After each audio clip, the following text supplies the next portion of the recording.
അതെ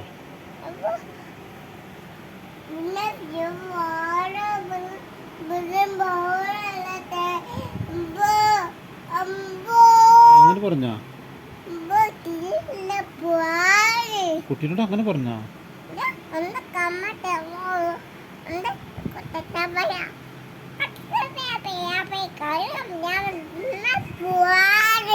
ആ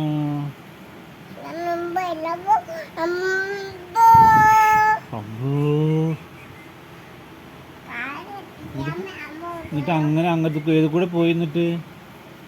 ഏത് കൂടെ പോയി കുട്ടി എന്നിട്ട് ഏത് കൂടെ കളിക്കാൻ പോയി